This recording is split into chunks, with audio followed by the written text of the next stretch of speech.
Hi, I'm Elijah Horland, and welcome to today's Day in Playing, where I'll be showing you how to make a balloon string racer.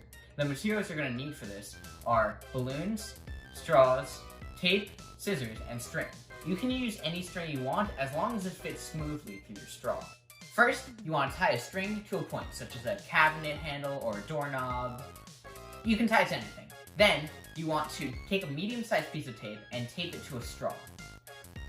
Then, after that, you want to blow up your balloon to about 2/3 its full capacity.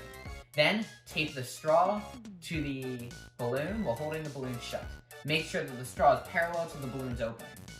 After that, you're going to want to string the string through the straw on top of the balloon while holding the balloon shut still. Then, once the string is through, you want to take the end of the string while holding the balloon shut and walk until the string is at its full length. Then let go of the end of the balloon and watch it fly to its destination.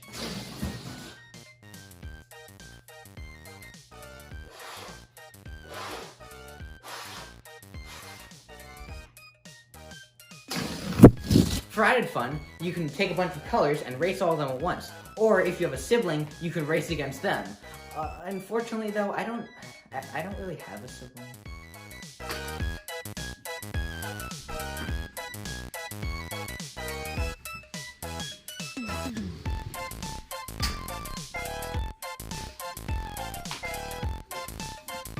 Thank you for watching today's Stay and Playing.